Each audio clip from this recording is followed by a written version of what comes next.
Now, Danielle, lovely to see you again, and thanks for taking the time for joining us this afternoon in what's going to be a very interesting masterclass in terms of all things digital and AI and how timely it is. Good afternoon, folks, and thank you for joining us here. I'd ask you to mute yourselves in the first instance if you haven't already done so. And just again to advise you, we are recording this module. We'll release it to people afterwards through the LinkedIn channel and so on. It'll be up on our YouTube channel. We will be asking a few questions through the module. If you're uncomfortable answering them, that's fine. There's no need to answer them and so on. But please be advised that we're doing that. We are being recorded from a GDPR point of view. If there's any issues, please step off deck now. From that perspective, Danielle needs no introduction from our perspective. She's very well known to us and has been very kind with her time. And I think, I suppose, if we look at where we are since last we spoke, Danielle, we were talking kind of we were coming out of COVID, and Yeah. we were looking back fondly at Brexit as being a big issue at the time. We hadn't foreseen anything like COVID hitting us in when it was at March 2020. Yeah. We were looking at that whole demographic issue in terms of people working from home and that whole space in terms of people embracing technology, Zoom, that leaping of I suppose by a factor of 7 to 10 years in a year in terms of embracing of technology, and we were seeing huge cathartic changes. And then there was a couple of other issues occurring, logistics, and now as we re-embrace kind of our conversation again, we're looking at, I suppose, huge geopolitical issues in terms of elections, a war in Europe, war in the Middle East, and so on, and a lot of important elections coming down with huge changes in technology and the CSRD regulations coming in, and that whole paradigm shift for a generation coming up where there's a whole new universe in terms of jobs and the way we go about the commission of our business, particularly in the whole digital area, which has become almost seamless and integrated into our day-to-day lives, very much kind of, I guess, reflected in, the ubiquitousness of iPhones and, technology on our wrists with the watches and so on. We've just become almost accustomed to these accoutrements of technology. So the challenge for you, Danielle, is to leapfrog ahead and show us where we're going and what the tips and trends are for next year. And no better woman. I think, again, we're so fortunate to have you here because you are surfing on the cutting edge. And I know it's not me they're here to see. So maybe without further ado, Danielle, I'll hand them over to your stewardship for the next maybe 45 minutes with some Q&A maybe at the end. And thank you in advance for your time. No problem. I just want to check that everyone can see the slide. It should just show you presented by, and then I'm going to click into the next one, which should be the agenda. Can everyone see that? Yeah, Okay, and that's showing up no issues and everyone can read it. yeah. Okay. So good morning. No, good afternoon now. Sorry, that's how busy we are. It's actually insane at the moment. More and more people are trying to get into the Marcom side and increase their awareness, and we're going to discuss that today. But I don't know if Fiona has come in yet. Fiona is one of my colleagues, and we're going to go over how her last 7 months has dramatically changed from her previous position into where we are. And that's all due to the increase in awareness that people are trying to make. So we're going to discuss just an overview of R&I, and there's a reason why I have two separate slides on them, and we're going to talk about that. The introduction to digital marketing, the trends that I have seen for 2025, what I suppose the professionals are showcasing, and also what the ones to watch are showcasing. I've got tools and tips for you, and I also have a couple of interesting links to apps that I use on a daily basis. I actually wouldn't be able to do my job without them. And then we're looking for potential conclusions for you and takeaways. So throughout this, there are 6 trends that we're going to be focusing on, and I have 6 questions for you within those trends. And so there's definitely an open engagement that we're looking for. I'm happy for you to chat. I'm happy for you to talk away. If you have questions, just put up your hand. And the problem is I have you on my third screen, which is back here. So I can't see them. So if Patrick or Fiona would give me a heads up if someone does raise their hands, that'd be great. Because what I'm looking at is just my screen that has the presentation review on it. And these are the joys of working from home, that we do have the multiple screens. And yes, I don't want you to look at the back of my head every time I turn around. So when we do get to the Q&A, I'll drag the other screen over so I can see who we're chatting to. Or if you're happy, we can chat at the end. If you just want to answer the questions, we can get into that as well. But we can discuss as we're going through. So the first thing that I want to show you is TU Dublin Research is a separate item from TU Dublin Innovation. TU Dublin Research, I work for Marcoms for TU Dublin Research and Innovation. That's my whole job, is to present research and innovation to industry and to internal partners and external funders, and showcase that TU Dublin can bring the best of research to industry to develop that technology, and vice versa, that industry can bring their ideas to us so that we can research them. So we just established sorry, did you raise your hand, Patrick, there? No, I didn't. All right. Okay, perfect. So the other side of it then is the innovation side. So the innovation side then, sorry, let me just click into this, is how we work with industry. So if you have an idea and you come to us and you say, I want to understand this, is there funding available for me to understand the idea? Is there funding for my SME or my multinational company? Or I have this, I'm a solo entrepreneur, I have this idea. The innovation office is where that is. So I just want you to look at the difference in communications between both of them. So I'm going to flick back to the research side, which is very much about, thriving community, engaged in technology solutions. You can see that the post I did this week is about us establishing 21 new research centres. It's like a massive news story. And then on the other side, where we have innovation, and it's absolutely communicated in a way that we've developed spin-outs, we've developed new funding. We're about to announce a very large funding investment from Enterprise Ireland that's going out this week, I think it is. So you can see the differences in how we write that content. So trying to marry that content between research and innovation is very difficult, and trying to find that line between being too academic and industry focused. So the job that I do is to communicate that on both sides. We have teams from research and teams from innovation that feed the information to me, and then it's about cleaning it up at my desk. Now, I've gotten somewhat good at it, I believe, but there's always the changes that come in, which is why the trends are really important to look at. So we're very traditional in our marketing when it comes to research and innovation because of the target market that we have. We use LinkedIn, which is our primary social media site. We use our website, we use press, we use old-fashioned. We've actually gone back some of the old-fashioned way where we send out leaflets and brochures, although we're trying to be sustainable. So we're trying to reduce that side of it on the mailers. But we also are looking at the new trends for AI-focused automation. We're looking at chat boxes and different things. And for 2025, the website, microsite layout that we have will probably impact that. So bearing that in mind, I want to show you why someone even in the academic circles are looking at this and how this can impact your SME. So the digital landscape itself, the trends that we've started noticing is AI-powered marketing. Sorry, apologies. Happy clicking there. We're looking at consumer-centric marketing. Now, Patrick, you mentioned the last time I was with you was in 2021, 2022. So I said the same thing. I don't know if you remember this, but I said omni-channel at that stage to you. That has not changed. Omni-channel is about how we send the information out, the channels that we use, and how to make sure that they are the same message on every channel. No matter what channel you use, no matter what form of marketing or media or digital interaction that you have, if your message is not the same, you're going to start losing your customers, and you're going to not be able to continue to keep the business sales up. So it's critical that the brands and the businesses adapt to this omnichannel approach so that your message is clear, your customers understand you, and it's easy for them to purchase either the product or service that you're trying to sell them. If you've got a disconnected message, then they're going to lose interest in you. You're not going to get the buy-in from them, and then obviously your sales are going to decline. So the first trend that we started to notice, I suppose in the last 2 years, is the increase of AI-powered content creation and AI tools themselves. So in particular, the one that most people will be aware of is something like ChatGPT or Copy AI, and how they help you increase your creation of blogs and content and posts and that kind of stuff. So the thing about having a platform like ChatGPT, which is a free, you can do a paid one, but there is a free version of it. is you have to be very careful that you're not just copying and pasting that content and putting it into your site, because it takes away from the humanization of your content.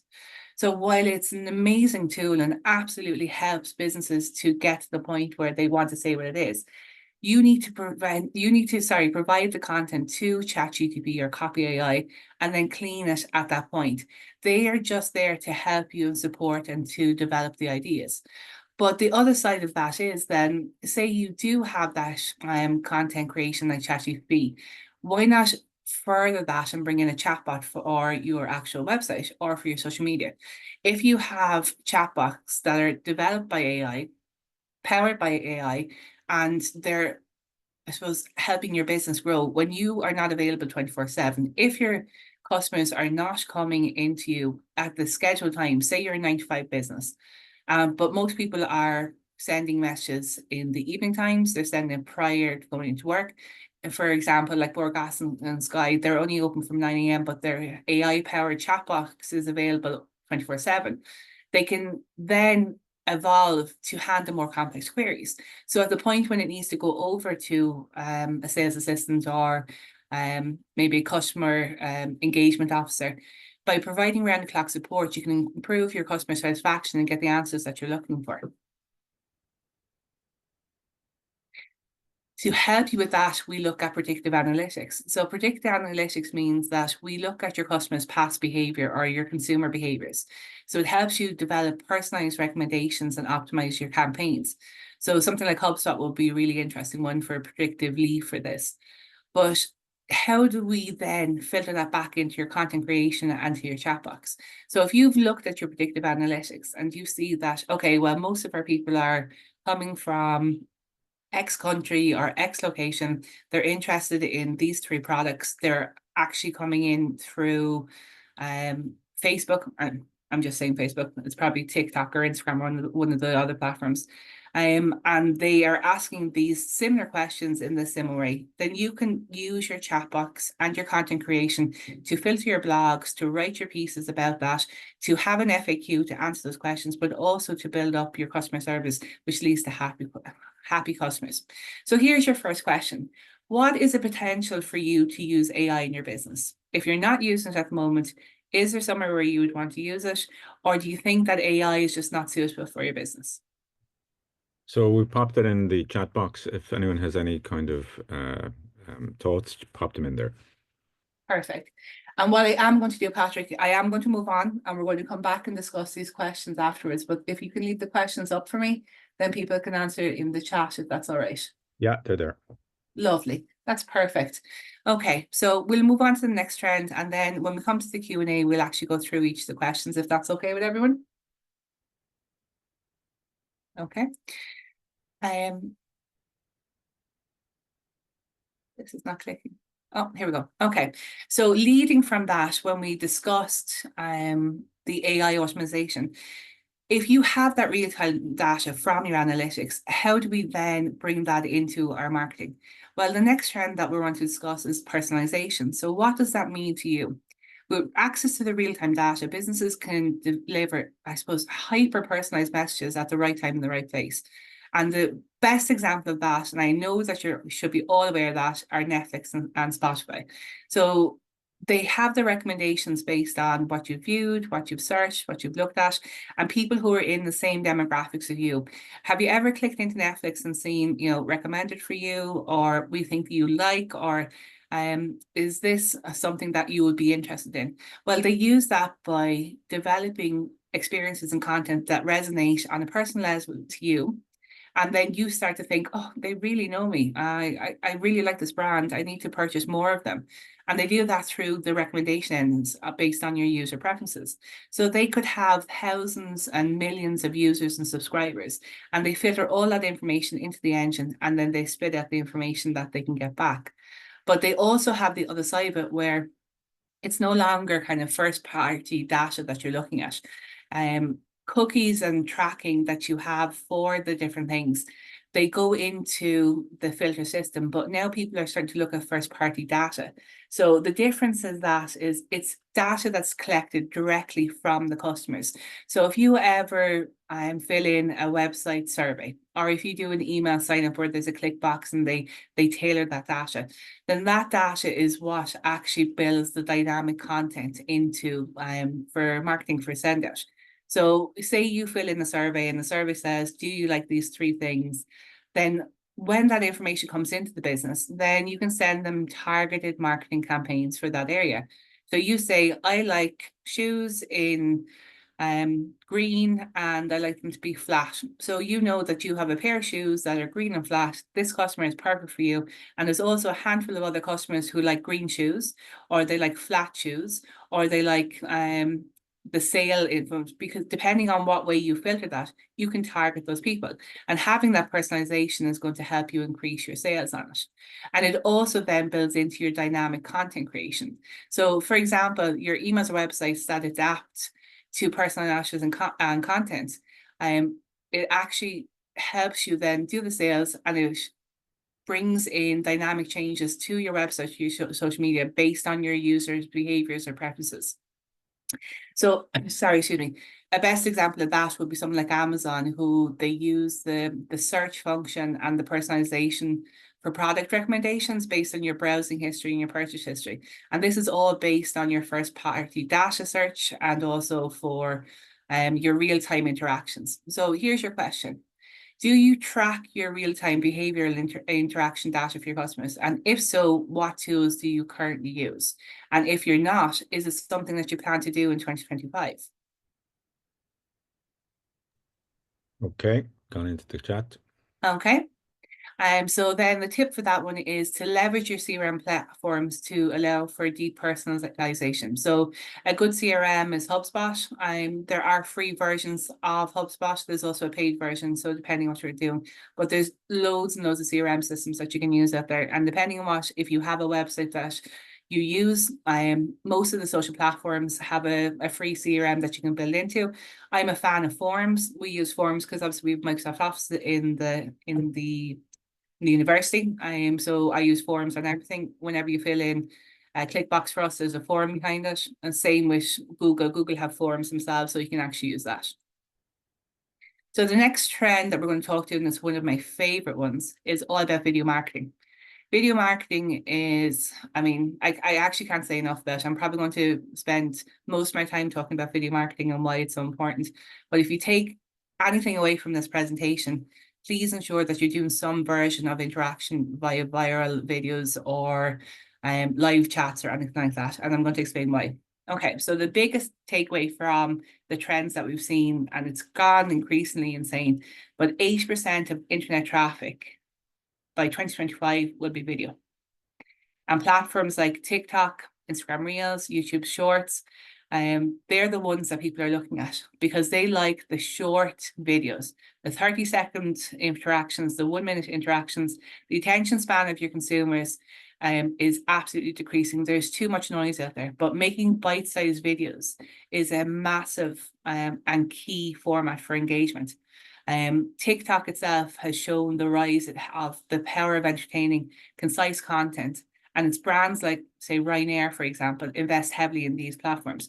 So Ryanair go viral quite a bit because of their reaction to TikTok. They're dismissive, they're rude, their behavior is appalling. As a marketeer, you would never recommend it, but because they're known for it, they get away with it, and their videos go really, really insane. If you have a chance, just have a look at it.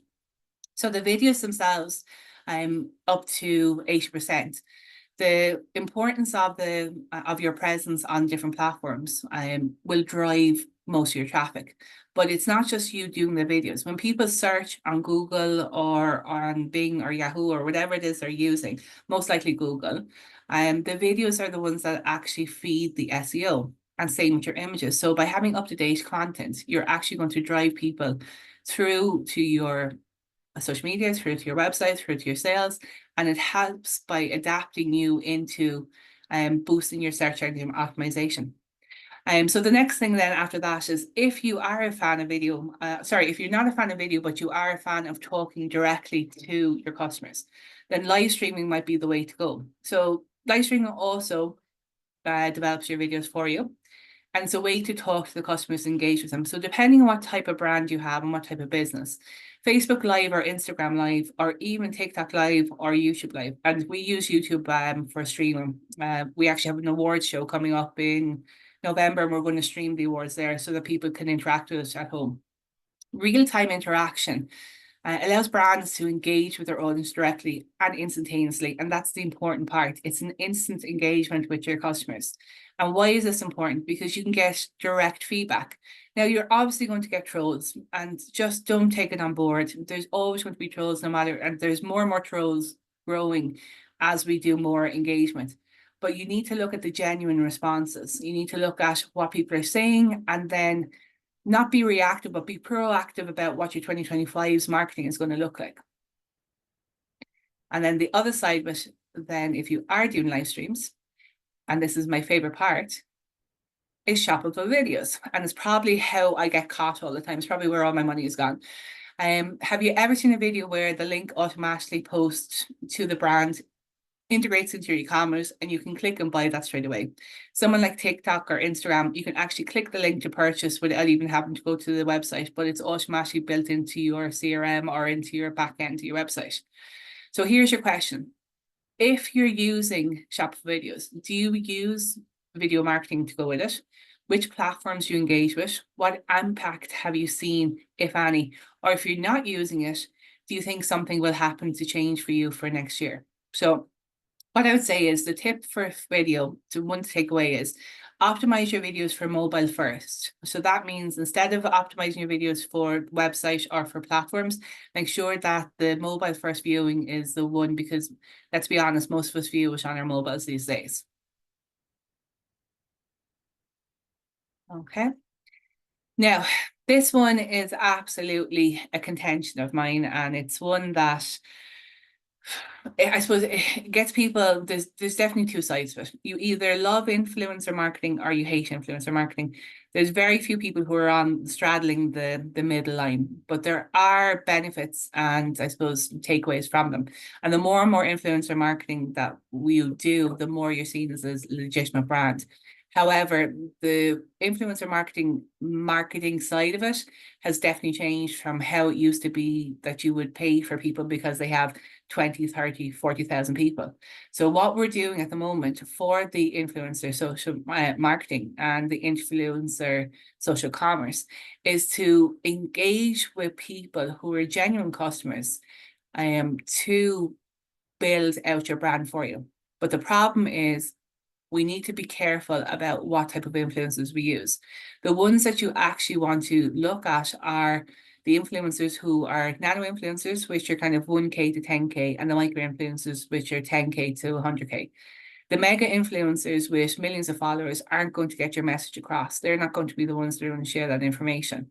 But the nano influencers and the micro influencers are going to be the ones that have more authentic engagements with smaller communities. And the best one to do, and it's one that I actively follow, is BookTok, BOOK Talk, TOK on TikTok. So it's micro influencers share authentic reviews and generate word of mouth buzz about books that are coming out through different platforms. And authors are driving all their sales through BookTok, that is a specific tag on different platforms, because that's how people are finding them. So it's someone who has had very little interaction with the author, or they might have been sent a book for free and they give a genuine review of that book, and the book itself then goes viral, or it can be a damage to the brand.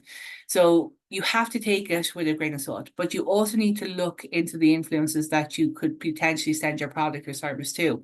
They need to be someone who's going to give a genuine review. Most people are aware when they're going to be getting a paid partnership, but the people who give genuine reviews are going to increase your sales rather than the people who are just doing it to be paid. That's just the same as doing paid advertising. It's not going to benefit you, but having someone to do that authentic engagement is going to be of great benefit to you. And then the final side of that, then, once you do that, how do you build up your community-centered marketing? So building your engaged social communities is a critical strategy.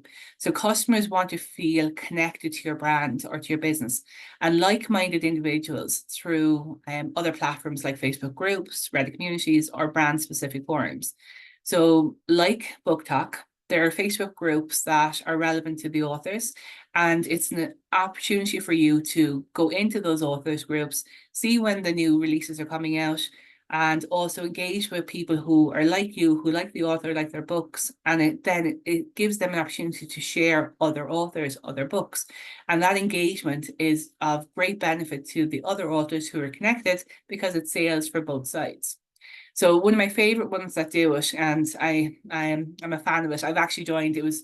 We found it because of my nieces and nephews. But Lego have this amazing interaction for their communities, where everyone is encouraged to share their designs and to show how they've built it. So I think if you're going to have a look at community-centered marketing, maybe look at what's out there at the moment, from the playful side to the, I suppose, the more developed business side, and see what kind of marketing that you want to do, and is it something that you're interested in.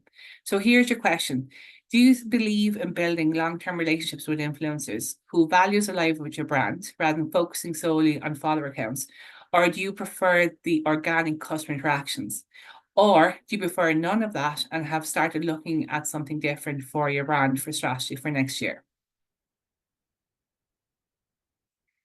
Okay, so here's your tip. Invest in long-term relationships with influencers who align with your brand value.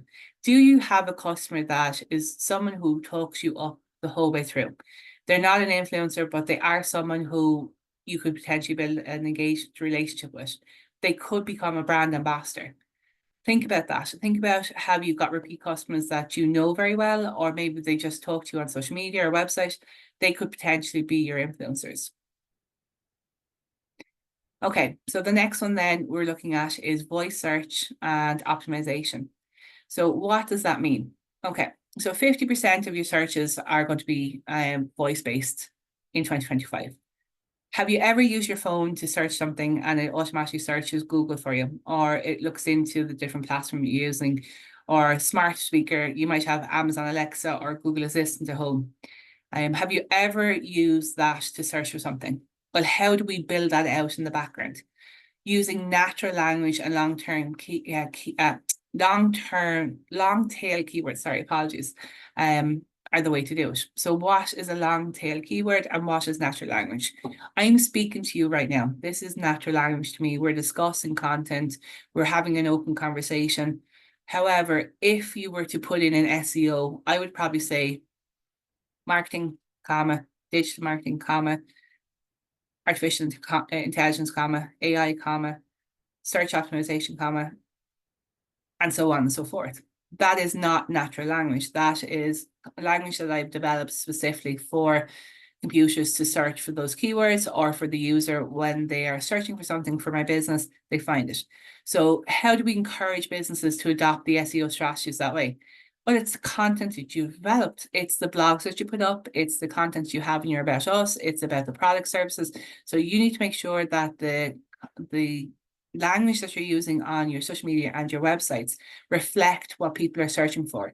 So think about what you would search for if you're searching for your product. And that's a great way to start your natural language.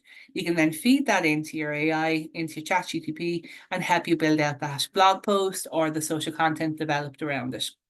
The other side of that is how to purchase those products via these commands.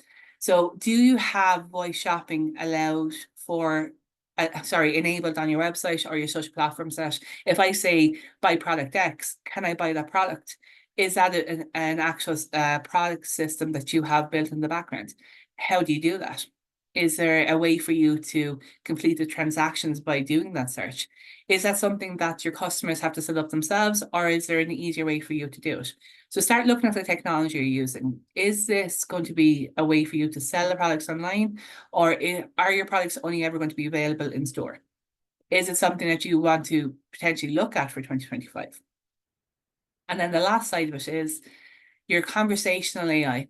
So what are you using for, I suppose, the interaction and the one of the best ones that do is that you can see, say you wanted to book reservations or you wanted to look at hotel options or anything like that. Google have this program called Google Duplex, and they use AI to make the calls and book reservations on behalf of users. More and more people are looking to, I suppose, engage less in society, which sounds very strange, but they're more interested in the online interaction. They're using their mobile phones, using their different platforms. I don't know how many of you use Just Eat or Uber Eats to order your food. You're doing no social interaction with people.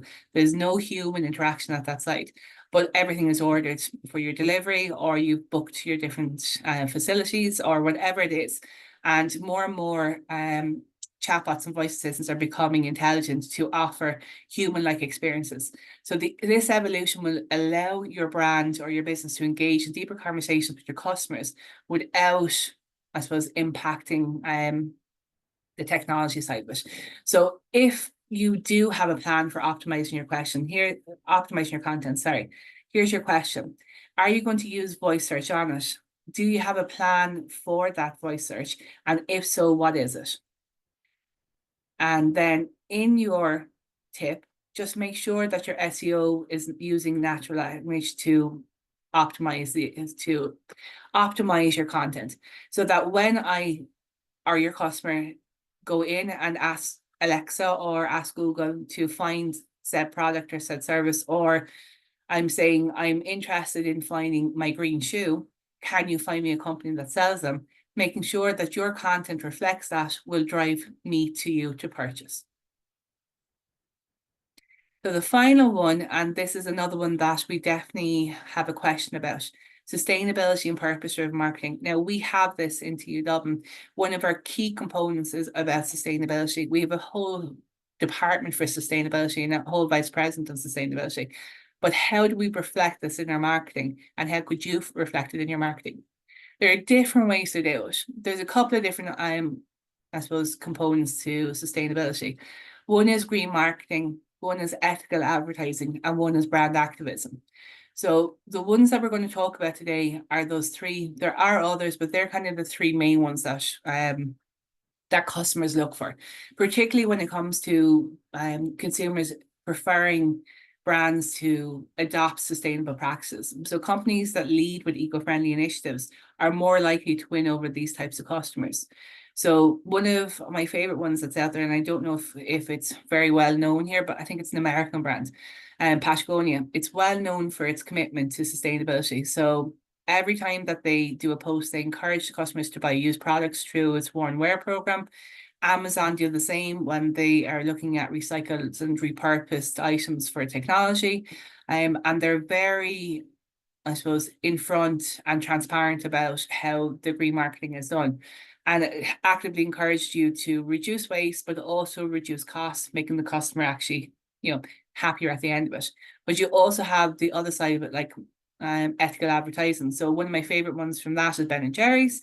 They have focused on ethical marketing before it was even a thing, ensuring their value aligns with their advertising efforts. And they have been transparent. I'm actually trying to think when the first one I saw, it has to be a good decade ago. So they have been showcasing that they've been socially responsible from, I'd say it's at least a decade, but if you ever look at their advertising, they show where their products are coming from, who's involved in that in their supply chain. And it's how they do their marketing, and they haven't really changed that marketing in years. And then you have the newer side of it is where we've got brand activism. Now, this is one that I want to caution you on. Brand activism can be absolutely fantastic, but it can also destroy your company, destroy your brand, destroy your products. You've got companies who should never engage in brand activism. They have different values. They don't align well. It is not their business to talk about whatever that activism is going in this political landscape that we have right now. Taking a stand on social and environmental issues and with purpose-driven marketing can be amazing, but can also be the other side of it where you're seen as not authentic, you're seen as tokenism, you can seen as empty gestures, which can alienate your customers. And worst of all, you can damage your brand by doing something so bad that you go viral for it. So you, instead of trying to create a deep connection with your consumers and your brand, you've actually turned them off and you've lost consumers, and you have completely just destroyed your brand. Now, I'm not going to give any names, but honestly, if you just type in a couple of the well-known, I suppose, global companies, you'll see how badly they have done it in the past and how they've tried to rectify this in. And there's one in particular that no matter how many times it pops into my head, I still kind of shudder thinking, oh my God, how did that ever get past? And the amount of damage that it did to the brand is still talked about. And I think it's 5 years later. So here's your question. So do you believe in the importance of a long-term commitment to sustainability? Not just as a trend, but as a genuine part of your ethos? Or do you feel that this is actually another trend, and in 2025 or going forward, we're going to see something else? So here's your tip. Be authentic in your messaging. This will help you build deeper connections with your audience, but also give you a clear sense of what you're offering to the customers. And it might help you drive engagement in that respect as well. So now that we've done the 6 trends that we've opened up, I have a section for tips, tricks, and tools. But I'm actually just going to go back to the questions for a couple of minutes, if that's all right. Danielle, just while you're doing that, I'll just pop up an actual yes and no to the questions as well, just to give Okay, everyone, we'll just pop it up there for a second or two. And people can just, it's anonymous, so people can just pop in. We'll just give it a minute or two. If you look at that's fantastic. we'll just get some feedback, and you can take a breath for a moment, oxygen back in your lungs. Yes, I'm trying to get through it very quickly for you in your 45 minutes. Yeah. No, no, that's it would be remiss of us not to give you a fighting chance to get some.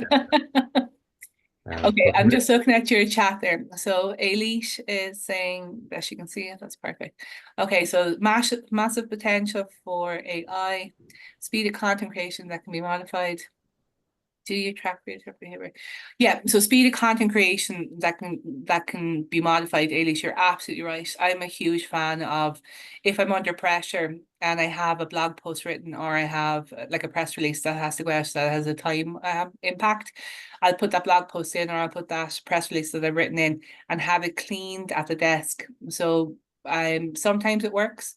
There's other times where they've come back saying we really like this, which happens very rarely. But I always feel like it's a pat on the head from AI when they come back and say that. But you've also got the other side where it comes back and it's completely dehumanized your content, so you actually need to change it again. But if you are under pressure, it is a fantastic way to do it. all right, Let's what's see. the quiz now? Do you track real-time behavior and interaction with your customers? Okay, haven't used yes, just start using HubSpot. Yeah, so this one here, like there's different tracking facilities. HubSpot is probably the best one that's out there. And they've been doing tracking behaviors for forever. I think I started using it about 10 years ago, but it's definitely changed how we do the different interactions. The one that I use all the time are our social media tracking behaviors, because I want to see what people are engaged with. LinkedIn have a great one, so did the other platforms. So that would be my first port call before the rest of them. Video marketing, not using it. Okay. Why are people not using video marketing? I'd be really interested to see that. Haven't used influencers, organic customer interactions. Yeah, Eilish, I'm the same. I don't know if I feel like I definitely buy from influencers, so I'm probably on both sides. As a marketeer, I don't like to use them, but as a consumer, I've definitely bought from them. And Book Talk in particular is probably the one that I'm actively, because I quite like their responses, but when they're genuine, I don't like the paid partnerships ones. But what I do have a huge issue is we get contacted all the time from influencers saying, oh, I have 20, 30, 40K people, you need to pay me all this money and I'm going to talk about your brand. Or some of my hotel customers might say, oh, we get asked to give free like breakaways to these people so they can send a video out. I find that very disingenuous, and customers definitely find it disingenuous. These are people who are just looking sometimes for a free breakaway or a free product or service. But if they're genuine, if they're customers who are long-term customers of yours, they could be a good one for you to engage with. Do you plan to optimize your content for voice search? Yeah, this one is probably one you didn't even think about. It's one that's really only coming out in the last, I'd say the last 2 years we've seen the change in it, but for next year, it is something that you might want to look at, because originally when we wrote SEO, it was to drive people for those keywords, but now having long-term keywords is how we're going to look at it. And then let's see, the last one, yeah, sustainability. Yes, small bit of videos, nothing consistent. Elise, do you think that you are going to go on the consistent side, or is it just one more thing that you have to add to your list, unfortunately? And then sustainability. Yes, yeah, Yeah. we've kind of dabbled a little bit in videos, but I suppose we're at the point now of kind of going, what is the strategy for next year and what Yeah. should we be doing, what is the future? So this is really timely. So Okay.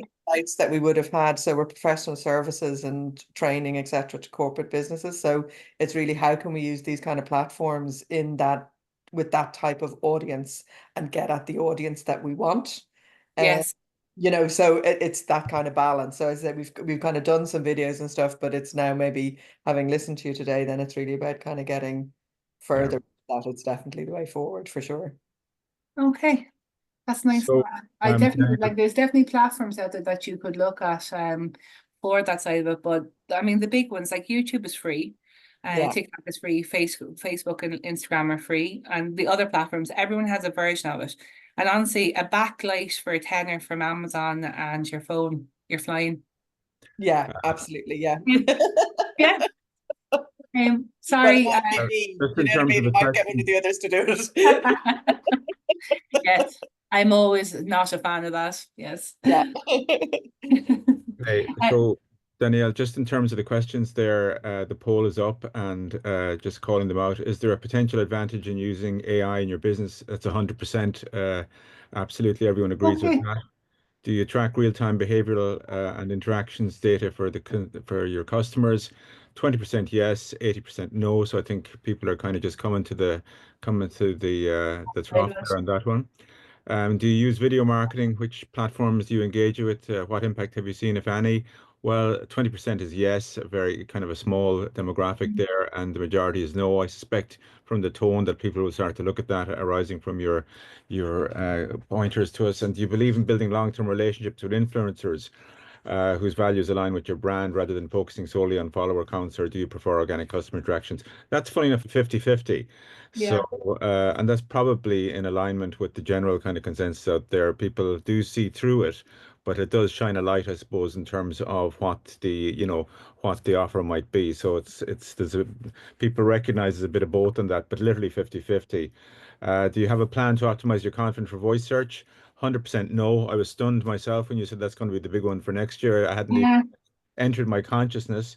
And I think, sorry, that the last one, which I'm assuming everyone probably does come on board for the sustainability piece, we just didn't ask that question in the poll, so forgive me. But we'll That's work good. on a high thumbs up on that one. So that's a snapshot of it, and probably kind of that one in terms of voice search is really interesting. I find that really interesting too. Like, it's one that voice search for us, like, is one that I'm actively looking at. But you also got the other side where most people wouldn't even think about the the long tail keywords. If you're not, honestly, if you're not in marketing 24/7, it's not something you would ever do. But it is one that I'm saying to our customers and to our users, look, think about what blogs you're writing, think about what content, what press you're releasing, that if someone was to do a search, because I do it. I mean, when I'm driving, it connects to my system. I ask the questions that I'm looking for when I'm driving. So think about what you do as an end user, and then how could you bring that into what you're saying online? Sure. Okay, so we'll go back to this. So we're at the other side of that. So these are the trends that you want to do. So how do you do the trends? How do you actually work on this for your business? So I've got a couple of tips, tricks, and tools. And the tools, I honestly can't stress enough. There's about 20 of them. I use them, if not daily, I use them weekly. And they actively encourage marketing development for our business. So they're ones, I'd say probably 99% of them are free. There's one paid one I want to talk about. There's a free version, but the paid one is, but we'll get into that. So the first section is on, where are we?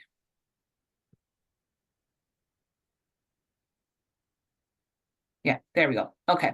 So these are the top tips that kind of came out of the trends that we're looking at. So For data-driven marketing, Google Analytics is the best way to track your website behavior, and HubSpot is the best way to analyze your email campaigns and CRM data.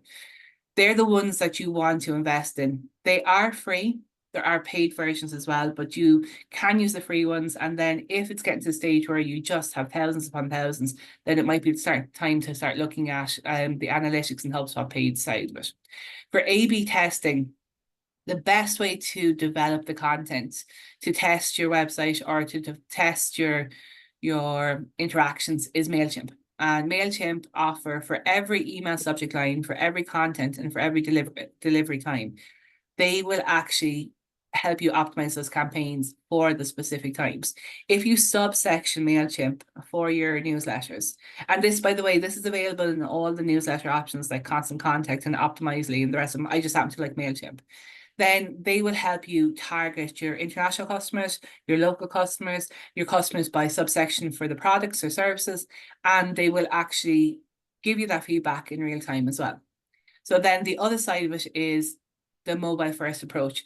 So the biggest important side that you need to see for creating mobile responsive websites and ads is to use vertical video platforms. So something like TikTok and Instagram have a vertical, making sure that when you record that it's crucial your design is mobile friendly. So it ensures your fast load times, it's responsive design, and it's mobile optimized. Most people engage through their mobile first and then move on.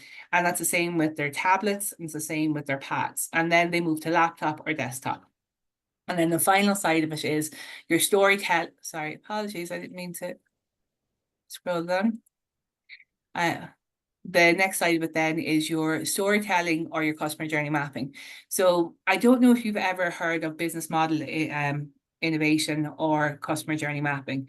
It's a tool that was developed by Alex Osterwilder in the late 90s, early 2000s, has been widely used to evaluate the benefits of your business from a front end, which is what your customer sees, and the back end. And as part of that, the customer journey mapping was built on it. And what that is a touch point of everywhere your customer can find you. So can your customer find you online? Okay, where can they find you? Can your customer find you offline? Okay, where can they find you? And you tailor your marketing strategy to that, to each stage of your buyer's journey. So understanding where your customer is in their journey allows you to provide that relevant content at the right time. And to do that, the storytelling side will help you develop personalized user-generated content from each of them. The best example of this on the journey mapping is someone like Airbnb or who's the other one? Booking.com. So Booking.com and Airbnb, they are user-generated content to help drive your audience.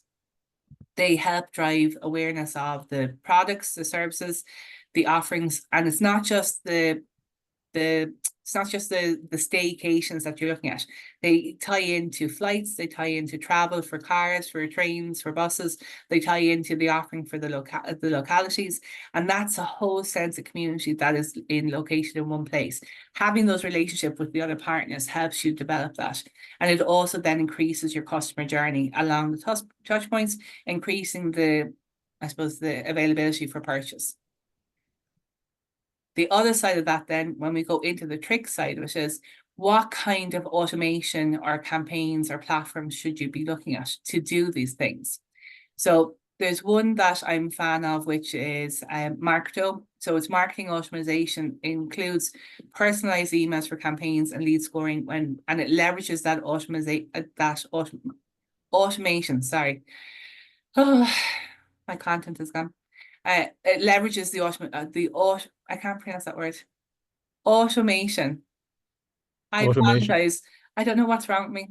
Automation. We're just going to skip that word. It leverages your streamlined workflows. That's probably easier between your apps. So doing something like ActiveCampaign or Marketo, and they're two platforms that we use, it helps you to increase awareness of your brand, your content, and also it improves your customer service.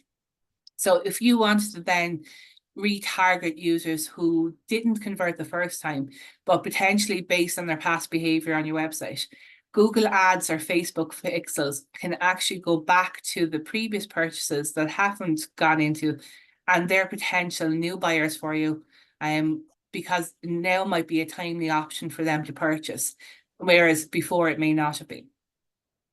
The other side of it then is zero-click searches. So what does this mean? Zero-click searches focus on your long-tail keywords. It's concise information, and it is very specifically and structured for Google's featured snatches, like your FAQ questions. They're the really good ones to have in there. So look at your FAQs. Have you got the answers that you need to provide? So that means that your customer will not have to click further than the point of sale. They're not searching through pages and pages, and they're not becoming unhappy in that respect.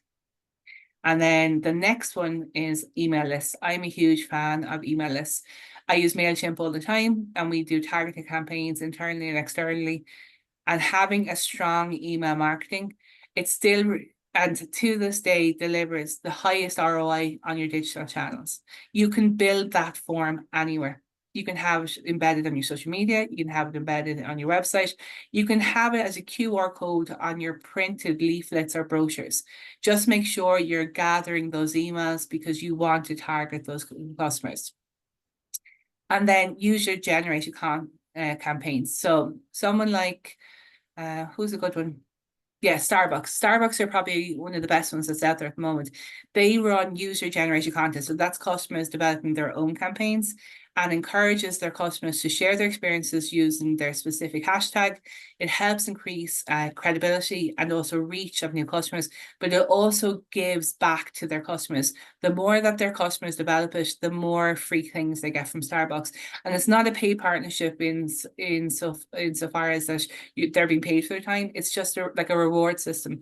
So like Tesco, when you get the free coupons or something like that, every couple of months or so, they send through their email a free coupon. Thanks for sharing your store. And it's a nice way to give back. So what do I use? And these are the ones that you need to be aware of. I've put the links into the into the PowerPoint so you'll be able to get them. But the tools that I use all the time, and I'm not going to go through each one of them. I just want you to see a handful of them and the reason why. All right. Click, click, click. Yeah, okay. So the ones that I want to highlight, the very first one is Bitly. So what is Bitly? It is a URL shortening website. And it also provides tracking information for the clickable link. So say you have a very long website link, and it could be something, for example, ours. TUW.ie/research-innovation/research/discover impact/case studies, whatever it is. There's too many slashes there for a customer to get to the point. We don't want them to continue to click through it. I want them to have a very small link, click that one link and go through. And it also makes it very easy for me to share that link on social media and to different platforms. So Bitly allow you customize your link. So it could be just TUW/case studies. It could be Bitly/TUW case studies. It could be Bitly and they do 4 or 5 acronyms after it. It could be whatever hashtag you want to use, whatever code you want to use, whatever URL. But when I log back into my Bitly account, I can see where the impact of that URL has been. I can see if it's been effective on my website, on my social media, how many people have clicked it, where they've clicked from. And this is a free tool, and it is a fantastic tool. It is probably one of the best ones that we use. If you're interested in it, look at Bitly and see if it's something for you. And then we've got the usual ones, analytics and trends and search console. If you have a website and you're not using these, you're not being effective with your SEO. The other side of it then is Grammarly. So if you're writing and say you do ChatGPT and you've got a blog, you submit it to ChatGPT and they send it back, Grammarly will then help you check for the Irish side of it. Most of the platforms for AI are Americanized. So you have to be very careful that your Americanized spelling does not transfer over. You've also got tools like PowerPoint and Word documents, if they're not set up correctly, and they'll actually Americanize your spelling as well. You do not want your brand to reflect a language that you don't speak. So make sure that you check your grammar and spelling because people will call you out on it. I've been called out on it. I've done a post and had to take it down within 10 minutes because I've misspelled something. So just be careful of that and be aware of it. And then the other side, these are the fun ones. And there's one I just want to talk to you about here for content creation. Okay, click, click, click. Yeah, there we go. My favorite one. So I'm trained in Adobe in all the packages, the whole lot. Adobe is fantastic, except for it takes forever. And it's very fiddly and it's back and forth and it's like a year of training. And who has time for that? You're an SME, you want it done quickly. You're maybe a solo entrepreneur who does not have time to design all of these crazy things. Canva does it for you. There is a paid version of Canva. I highly recommend you buy it. It's 100 and has it gone to 119 now? Say 120 euros. I forgot what it is for the year. All of your templates, all of your designs, all of your paid for stock photos, everything that you could possibly need for 120 euros, it is there. So while I do the design side from ours and I build it out, you can go on and say, I need a template for Instagram. I'm doing a video reel and it's going to be involved in selling those green shoes. Let's stick with the green shoes, and we need different things. And you put that into the search function in Canva. It will bring you back with templates already designed for you, and then you can edit it to suit your content, your brand, your size. If you sign up to the paid account, you can also upload your logos, your colors, your fonts, the whole lot, so that it automatically sets up each of your pages. You can apply your brand to it without having to go in and out at all times. It is so easy to use that we have people inside in R&I who have never done any design work, never done any training, anything like that, are building out amazing packs for poster templates for the whole lot. Send them over so that they can be cleaned at my desk. But it is, I mean, it's probably one of the most simplest tools out there, and it is probably the best one I do for content creation. So I highly encourage you to go look at it. Start with the free one before you purchase and see if it's something that you can use. But it's definitely the best for content creation. And they also do, one of my favorite things, they develop videos for you. So you can actually design your videos there. And they've got free music you can add into it. It takes some time to go through the music because they don't have them coded properly yet. Actually, their search function is a little bit on the slower side. They are updating it, but yeah, but if you don't have music that you can add to your videos, they have license free, and that's really important to be aware of. The license software the license music they have, it's license free, so you can use it without any potential damage. If there's paid for versions, they identify that. And then the other side of it is where's the other one? Oh, ChatGPT. I've mentioned it multiple times in this presentation. It's probably one of my favorite tools that's out there and has changed the landscape of marketing.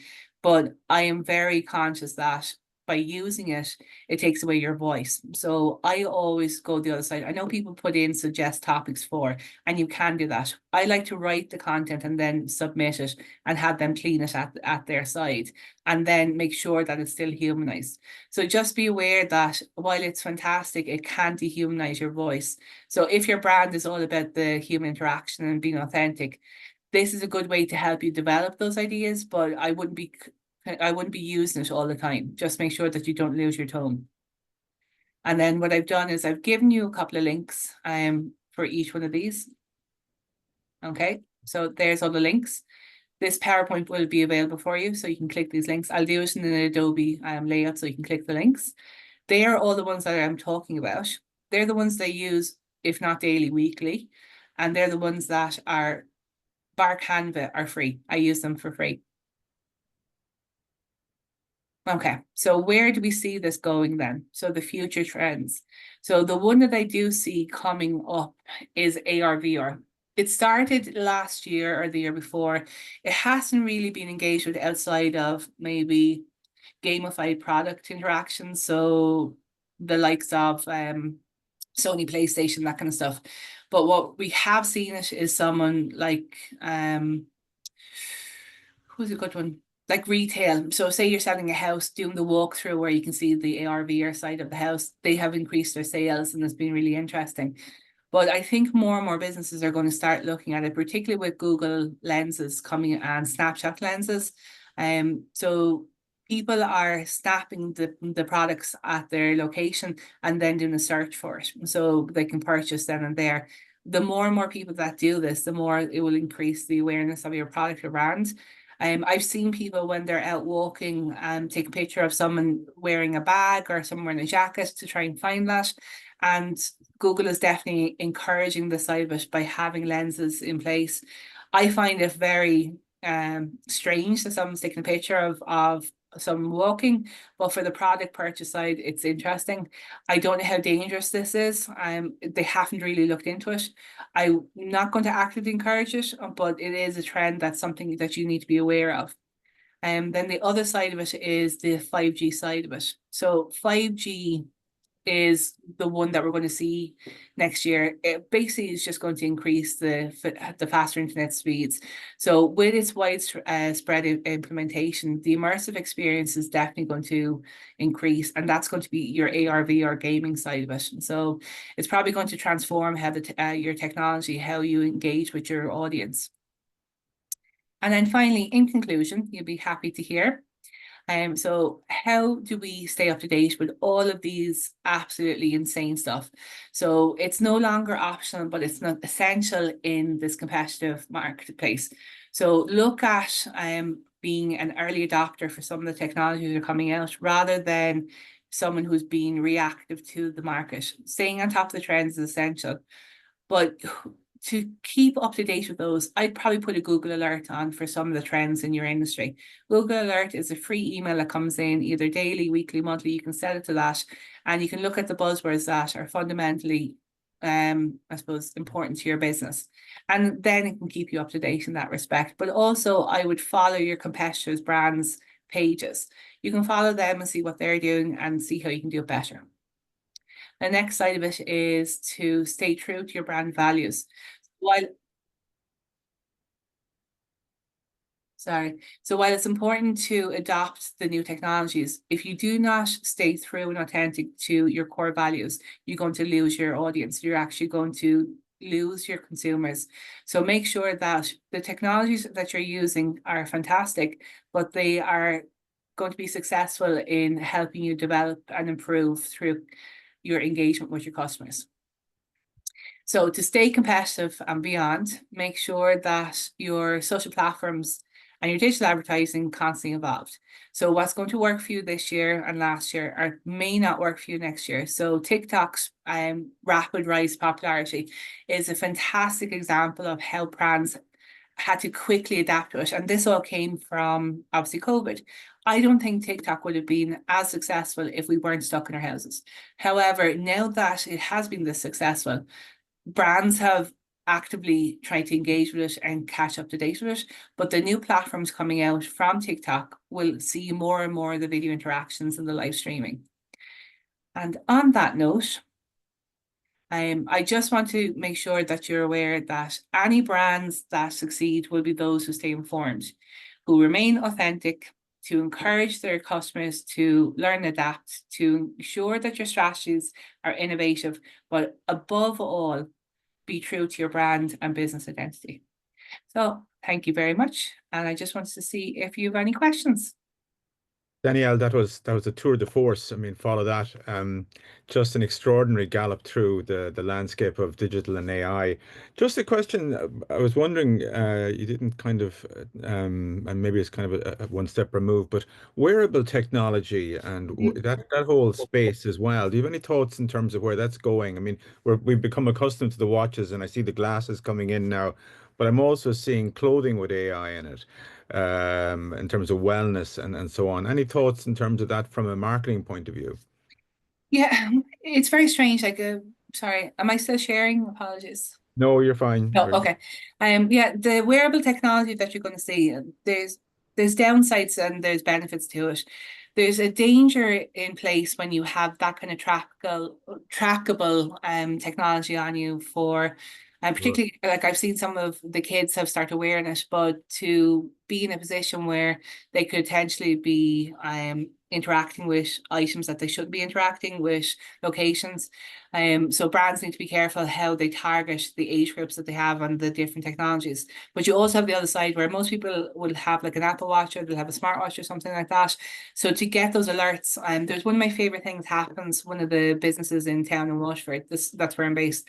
When you walk past their shop, and if you're connected to their social media or to their different items, they actually automatically text you to your phone or to your watch or whatever it is, saying we have something in store or we have different things. So having an alert set up when you're in the vicinity is a really interesting way to do that trackable. But I also find it very invasive. So you have to just kind of straddle the line of the invasiveness versus the good sales side of it, you know? The GDPR kind of balance as well, and renewals of permissions and so on, would administratively be interesting, I would imagine. I couldn't even imagine how you would set up like the GDPR implications that we already have in the data protection, the amount of legalese I have to go through for some of the items that we do. And because we're working with primary schools on some of our computer technologies, we're very aware of some of the things that we're doing. We're also working with some of the big four leaders in technology. So how they do it is they basically have what's the word? They have protections in place every year. And whenever you sign up to the things, if you look, I mean, look at Apple's, oh God, click here if you agree with all this nonsense. Who actually reads that? But the people who read it, there's some, look at the Disney case. The Disney case at the moment, which has blown Disney out of the water, is because you signed up to Disney Plus or Disney, whatever it's, yeah, Disney Plus. This guy whose wife died couldn't sue them because he'd agreed to not sue Disney as part of their terms and agreement. And the terms and agreements that you see out there, instead of being something that could have been a benefit where they help this poor family and this poor man and his kids, now Disney just has this negative connotation, and the amount of people who dropped their service after finding this out was insane. The trickle down effect of viral media is insane, and that is leading from the wearable technology to the customer interactions to the other side of it. So yeah, there's both sides of the coin, and you just have to be careful. People are very aware of what businesses are trying to sell them, but if you're authentic, then you're going to get the purchases in place. No, and I think, that sums it up well. And I suppose you have the AI Act coming down the Yeah. tracks as well, and DORA and so on, and all those elements for protection. I'm conscious of time, and that you still need to get a little bit of sustenance before you get back on at 2 o'clock. So I'm going to release you back in. But we should have really called this module "The Future Is Now," because it's just so. The pace is so fast in this particular area, and it's only picking up. I think we're probably as I said, it's something earlier, in the foothills of the Himalayas in terms of what we're about to see. And you frightened me a bit Yeah. about next year in terms of that, because I hadn't even given that a consideration, as I'm sure a lot of my colleagues on the module is. Danielle, Garmila Mahagat Akara, and hopefully we'll have you back again. And in the meantime, as I say, we're going to close it out now, and we'll send out the PowerPoint you've been kind enough to share with us in due course, and the video will go up on LinkedIn and our various channels. Folks, you've got about 5-10 minutes to get a quick cup of coffee or bowl of soup before the witching hour occurs, and we're all back in the saddle. So I'll say goodbye, farewell, and our next module is coming up in due course. So thank you. Bye. Thanks for having me, and mind yourselves. Best of luck with businesses. Bye.